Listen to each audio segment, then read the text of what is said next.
Welcome to the Eclectic Collection, episode 50. Never thought I'd get here. This is interesting, considering our meager beginnings, and now it's 50 episodes, which is just crazy. I don't know what I'll be saying when I get to 100, but it's kind of cool.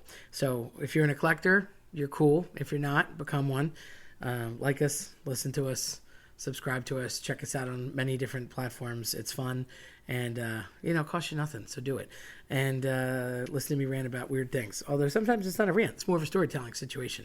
Today's episode is called Gone But Not Forgotten. How apropos for 50. So I was just thinking the other day about things that are missing, and I had mentioned this in a previous podcast that we were talking about Bennigan's.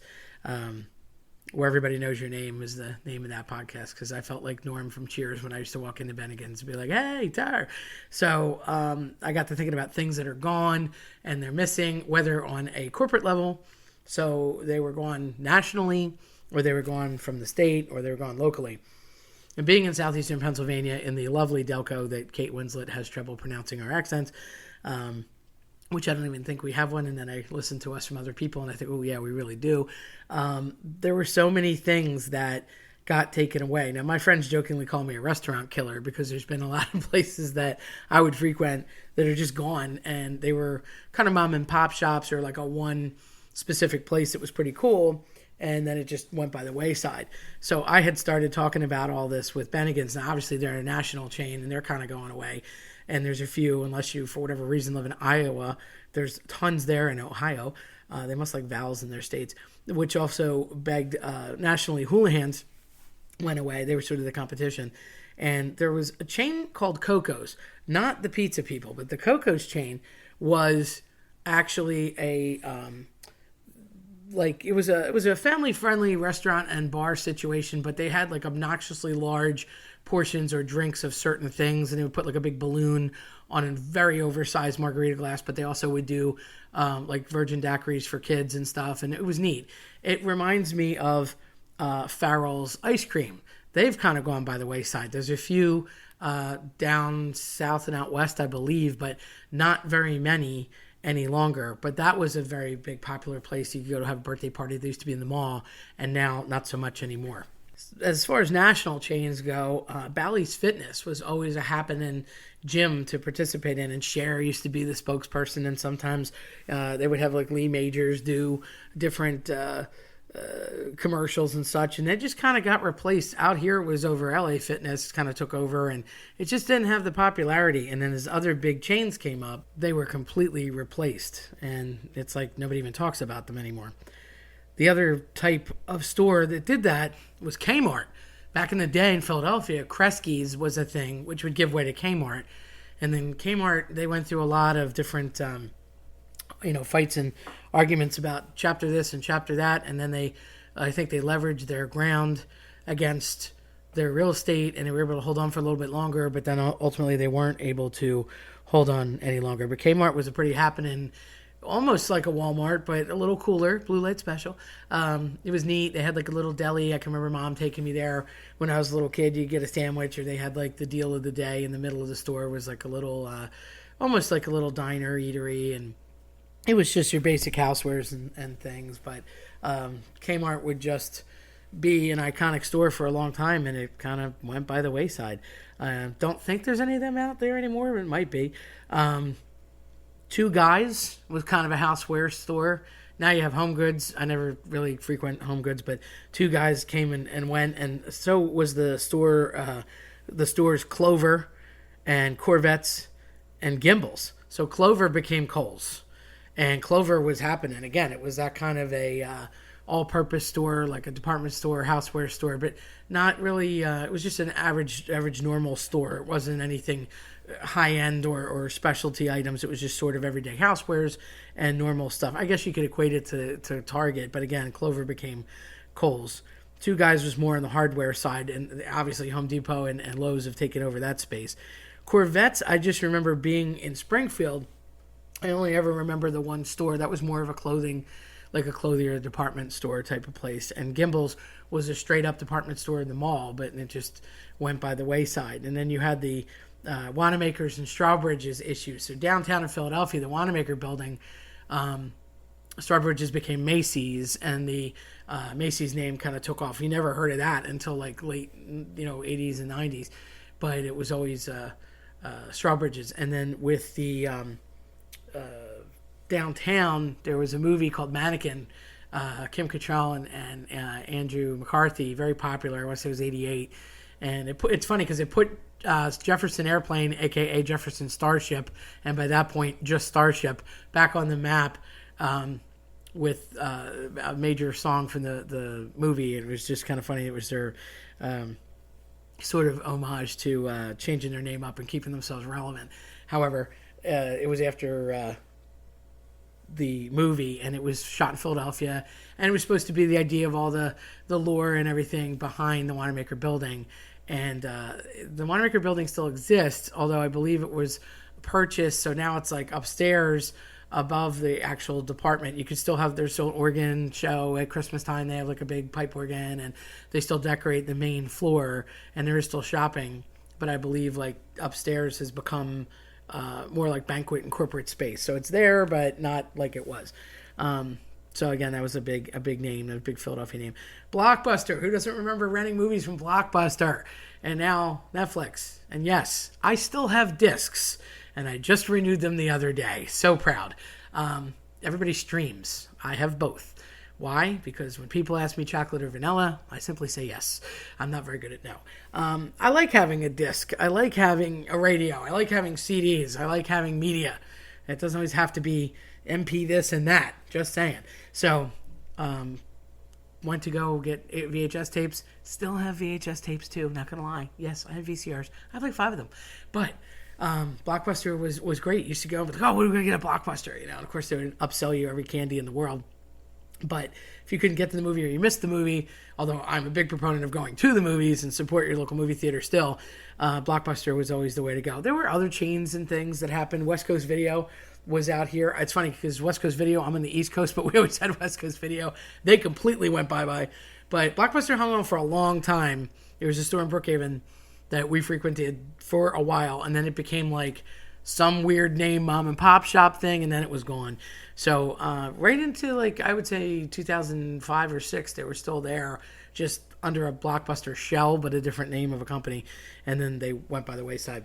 Obviously, they had switched DVDs at that point, but they just didn't pan out. So now, of course, there's Netflix, and that was a big one. And now, Hulu, and there's every kind of service. But now you're streaming, and they don't really offer the discs. And to my knowledge, Netflix is the only one that still offers both streaming and the discs. And as I said, I proudly have both. Oh, yes, as many streams as possible and 3 discs, just saying. Sam Eric Twin movies. So if you are a youngin', you probably don't remember this. There were literally twin, meaning 2 movie theaters. Sam Eric was just the name of them. You didn't see AMC. It wasn't a thing. You didn't see Sony Blockbuster. It wasn't a thing. You definitely did not see Regal. It wasn't a thing, at least not in the Philadelphia area. Everything was Sam Eric Twins. And pretty much every city had a dual movie theater. There was usually, I'll say, the kid movie and the adult movie. That sounds bad, but you know what I mean. So the rated R movie would be next door, whatever was happening, and then you'd have like a not necessarily a Disney or something, but it would be family-friendly movie in the other theater. And pretty much it just played movie theater A and movie theater B, played those 2 movies for a while. I can remember Jaws playing over a year. I can remember Star Wars in 77 playing over a year. I can remember E.T. playing for over a year. That wasn't weird. And then eventually, pretty much every city had the same couple of movies. Once in a while, there'd be another one introduced sooner or leaving later, etc. And you'd kind of run around the county to find who had what, or they had the old one, or who had the new one. I can remember going to see Top Gun in 86, and I had to go all the way down to the Yaden movie theater, which was not only far, but kind of a little sketchy place compared to where I lived. And I was like, ooh, we're going to go there at 7 o'clock and see Top Gun, which now I'm looking at Maverick. Here we are so many years later, and it was really fun. But it was the same style movie theater everywhere. You just had regular theater, normal seats. If you were lucky, it either rocked or it would slide forward or slide back if they were la-la seats. But there's not this recliner stuff. You had one big screen And I have to say, at the time, it was $2.50 for kids, and it was $5 for an adult. So a kid could go to the movies for $5. You got in for $2.50. For like another $2, you could get yourself like a big candy, a bucket of popcorn, and a soda, no question, and maybe even have 50 cents to have 2 quarters to play Pac-Man on the way out in the lobby, or Donkey Kong, or whatever was happening. And then if we were lucky, then it was next to a Friendly's or someplace. Froyo kind of came and went in the 80s. There was TCBYs sometimes, but we were more Friendly's kids, and we'd get ice cream after the fact. So they were, Sam Eric Twins were everywhere.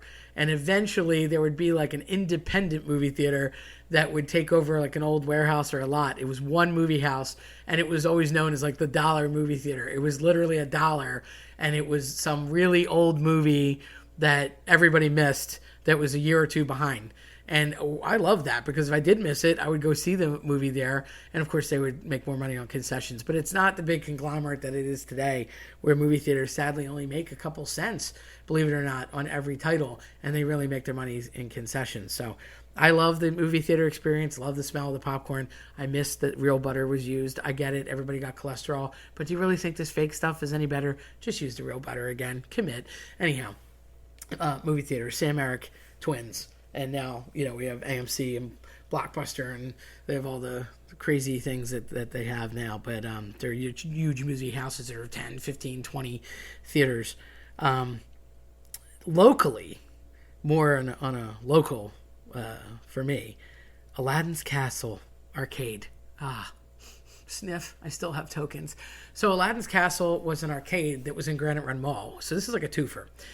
Lots of malls in general, I think, have just been destroyed. So other than King of Prussia Mall, which has now become the largest mall in the United States, overtaking that big Mall of America, I think it's in Minnesota, which had the distinction for years. To me, a mall was totally a large place with lots of stores, but it was indoors, and it was still walkable and manageable. The Granite Run Mall, which I loved, and I'm very sad that it's gone, was like a 3-pronged triangular type mall with 2 levels and lots of stores. And then on the edge, you had like larger things like department stores. Bally's Fitness used to be there. And oh yes, in the destruction not that long ago, so sad, there was Bebop nightclub, and everybody went there for the under 21 dance party on Sunday night if you weren't of drinking age, and all the adults would go during the week. It was like ladies night on Wednesday, and they would have Friday and Saturday. It was just like a big club. A lot of people would come out of the gym on one prong, if you will, of the mall, and walk across to the other prong of the mall after taking a shower, getting changed, and going over to the club. But it was all in the mall. Not only was the mall and malls in general totally taken down and razed, but it's depressing because the whole premise of malls have gotten turned inside out, and that doesn't make sense to me. Now you have stores that you're going basically a strip mall outside, so you have to fare with the weather and still fight in and out of every door, as opposed to housing one big set of stores inside with concessions and stuff as well. It makes no sense. It just doesn't make any sense. I think malls need to come back normally. Thank you very much. What's interesting for us locally is that Kevin Smith, who I love, aka Jay and Silent Bob, Kevin Smith's just a movie master as far as I'm concerned, and certainly a wonderful storyteller. And love his work. He did Mallrats after he did Clerks originally, which became a cult classic and started his upward career. He toyed with using the demolition of Granite Run Mall for, I believe, his Mallrats 2. It didn't end up getting used because he's in Jersey. He's not that far away from us. And it would have been the perfect venue, but the few stores hung on, and there were some legal and technical difficulties, so unfortunately he wasn't able to use it. But I was very excited to find out that he might have, and just the mere possibility was really cool. So that was neat. The other thing that was neat was Aladdin's Castle, because that was in the mall. Love it. It was just a great arcade. Arcades were wonderful. Then it gave way to Jolly Time Arcade, and that was okay. But Aladdin's Castle was cool. And, of course, you got a bunch of silly little coins that you used instead of quarters. And, of course, they gave you a couple more coins than quarters. And then it turned into buying silly little things with tickets. Not much different than any skee ball situation or carnival or Dave & Buster's would do today. It was just neat. And, of course, you'd save up all your money and stuff for absolutely junky things. So it was fun. But that was in the Granite Run Mall. It was kind of a bummer. The other piece to that in terms of like malls and things, which it's weird. There were mall destruction in general, but I think that places that were sort of local and yet kind of still known beyond the general area were like Woolworths, Five and Dime, if you will. Nobody really sees them anymore. I assume they were across the country, but we sort of had one for a while, in Media, everybody's hometown. There was a Woolworths, and they used to have the little ice cream, or not ice cream, they had water ice scoop, like right in the front of the store, and it was still literally like a Five and Dime. I guess that idea gave way to the dollar store, which is fine, and now we have the $1.25 store, which is kind of strange, but same idea, housewares, little things, but Woolworths sort of went by the wayside as well. It was just like little deals, and I guess it's like Five Below, just inflation. That was one of the places that was very specific, and yet I'm sure it was all over the country. Down in Clifton Heights was the Bazaar. The Bazaar Mall same idea. It was an indoor, big long store. I believe it's gotten taken over now by lots of things. There's a huge Home Depot down there now, but at the time that area was just a gigantic, almost like an indoor flea market, different stores and specialty places. Again, Mom used to take me down there. They had like a little pub where you could get a hot dog and a root beer, and we would go get our fruit baskets for my dad's business down there. There was like a chocolate guy, a produce guy, but everybody that had an individual talent would go there. There was like a shoe repair person. There was a vacuum cleaner place. Again, like a Woolworths Five and Dime place. They had places that sold clothes. They had places that sold produce. They had places that sold, there was a butcher. There was places that sold like yarn and sewing things and craft stuff. I mean, anything you could think of. We used to go bring our watches down to the man there, and he would repair watches. He did like jewelry repair and things like that. So it was cool. There was all different little specialty stores together in one niche, but at the same token, all sorts of different, and they all went together as like a little sale community, and it was cool, and it was there for a long time. I think it was Bazaar of Nations is what they called it, and it was neat. It was there for a long time, and then it just kind of one by one started getting taken over by the bigger stuff, and then that's that. Now I feel like everything's up against Amazon. You're just not going to get anybody even go to the store anymore. But that was a neat place to go, and it was fun. I'm saying neat a lot in this episode. I don't know why that is. It's an underused word from the 80s, so I'm cool with it. Missed the Bazaar. Got distracted, became Home Depot, because we needed another one of them. Restaurants: Little Inn, Valentino's, Townhouse, Hennessy's. Sniff. My buddy Pat owned Hennessy's, loved it. It was in Aston. It was a great restaurant, family friendly. Had the restaurant, had the bar, had a little side room, banquet room. Did a lot of parties there myself, and had a great relationship to that place. So sad to see it go. It became a doctor's office. Valentino's, excellent Italian food. My buddy Fran owned that place. That was in Broomall. Since been repurposed like 5 times, but fantastic food, great place, open probably 20-25 years. Love it, miss everything about it. People loved it, and it's just when you get used to something, and some person that's not going to take things over, and you don't have anyone to pass it to, it kind of goes by the wayside, and that's very sad. I never really believed in all good things must come to an end, and I don't do now. I don't like it. I never really fell for that. The Little Inn, right in Media. It's been raised. They're going to build a hotel. Still nothing on the lot. Part of a larger restaurant conglomerate, but again, very mom and pop shop, known for their spectacular crab cakes, and no more.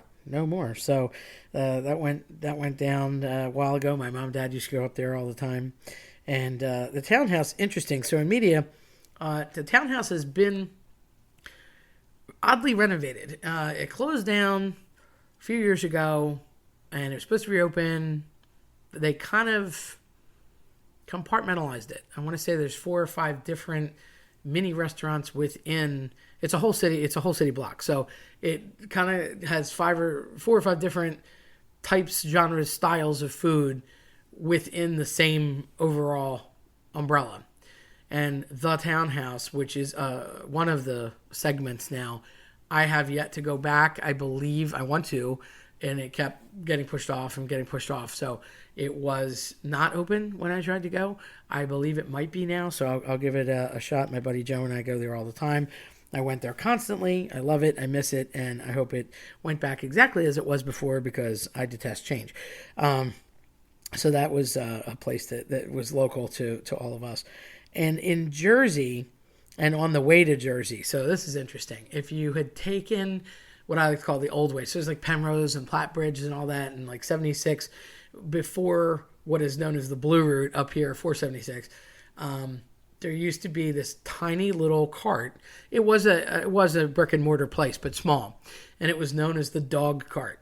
And they really just sold very, very minimal things. They sold hot dogs, and they sold fountain drinks, sodas, water, and they sold hot dogs with fish cakes. I know it sounds weird. Don't knock it till you try it. It was yummy. And I don't even think they sold fries or anything. Might have had like a bag of chips or something, but very limited menu. Open every day. Loved stopping there on the way to the shore. Dad used to take us all the time. Been gone a long time. Unique little spot. Kind of in the middle of nowhere in a very empty, very small corner lot right at the turn of 76. And it was just there forever, and then it was gone. Downtown, you hear about Pat Steaks and Geno's. They're icons. I don't think they'll ever go anywhere. And Pop's Water Ice, although Tony Luke's, I think, has been going through some changes as far as franchising or whatever. But those are all pretty iconic names that will be in Philadelphia forever. But the Dog Cart was sort of a small mom and pop shop thing. It wasn't a chain. It wasn't a franchise. And it was really, really happening. And then, one day to the next, it was gone. I would say late 80s, early 90s, it had disappeared. And that was on the way to the shore. We used to go down to Brigantine all the time, as I've talked about before. And if you took, quote unquote, the old way, which was the Black Horse Pike, and not take the expressway, there was a restaurant, beloved restaurant. There's a million diners, because they say, jug handles and diners in Jersey, right? And there was a million diners. But there was a nicer family restaurant called Zaber's on the way on the Black Horse Pike. I loved it. Everything was Zaberized, and it was basically large things. It was a lot of flambe. They used to bring fruit out and light it on fire at the table. It was pretty cool. They would do a tableside salad service for you. They would bring out, do you want a regular drink or do you want it Zaberized? So as a kid, if you got a Shirley Temple, there'd be a normal size glass, and then there was the Zaberized drink, and it was about 5 times the size of a normal drink. And they, of course, did that with regular alcoholic drinks as well. Did you want a steak or did you want your steak Zaberized? And if it came out Zaberized, it was gigantic. And it was an interesting place because they had like an old car out front. They had a couple, it wasn't an animatronic, but they had, how do I put this, non-creepy scenes with a couple of mannequins set up from like an era of like circa 20s, and it just kind of worked with the old car. It was neat, and they had like a couple things on the wall and like different kitschy things around, whereas the Townhouse and Media had stuff hanging all throughout the ceiling, everywhere, everything you could possibly think of, from colonial times just to antiques in general, and just random stuff. Literally, you've seen a lantern, a musket, a toilet seat, and like a feather. It was crazy. Lots of different things. And Zaber's wasn't quite like that. It didn't have that much stuff hanging around, but it did have some cute, different, I'll say like circa 20s paraphernalia, like turn of the century, and the old car, and it was neat. But it had a lot of family fun, had a lot of character, and it was a neat place to go. Fantastic food. That definitely, that closed up. I want to say late 80s. I never saw it again. So sad. Just like the Lobster Pot went by the wayside in Brigantine. So depressing.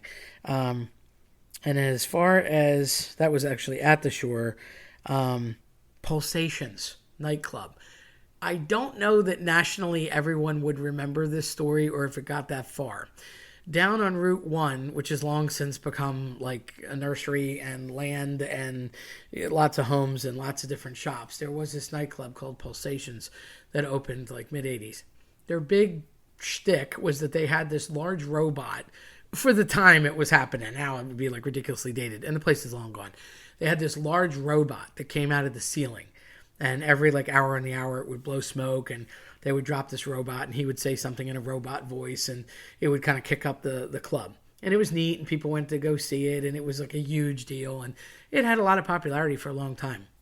One night, the robot malfunctioned, and unfortunately, it fell, and I believe it crushed a man. A couple people were injured, and I think it actually killed a person, which is horrible. But again, feel free to look up that story. But I don't know that got national coverage as a big deal out here because I'm not that far from it. But needless to say, they were open a little bit after that, but then it totally got closed down, and it kind of lost popularity, and it was over. And then they, turned it into 20 million different things because that whole stretch of land was kind of farm and rural, and it is not now. That whole piece of land has turned into lots of stores and shops, as I said. So they even put one of the train stations back. They're in the process at the moment to link out to Westchester, which is another nearby town. But that was a big place that drew a lot of attention as well. So these are just, some things that I thought I'd mention that made sense to me or that I remembered that I missed. And, you're not going to get them back. I guess I have to go to Iowa to go see Bennigan's anymore. It makes me sad. But I do miss them. I do miss the places. In some cases, the people are gone. They've passed on, or in some places they couldn't get a lease, or land was moved, or the whole game shifted in the case of the movies. You just don't know. But gone but not forgotten is what I have to say about that, because it's just a lot of warm, fuzzy memories. And I just don't understand. If it's good, why does it have to go? I think it should just be around forever. Just like I feel like the world should be 24/7. You should be able to get anything at any time. I'm still waiting for the technology, like in Star Trek, when I could say, steak, medium well, snap my fingers, and it's there. But it hasn't come yet. It's like teleportation devices. Where are they? So behind. Flying cars. Should be already happening. I think it is, but I don't have one yet. It makes me sad. So, if you liked all the crazy stuff that you heard today, check us out at eclecticcollectionpodcast.com or listen to us on your preferred platform. I'm Terry Tenaglia. Thanks for listening.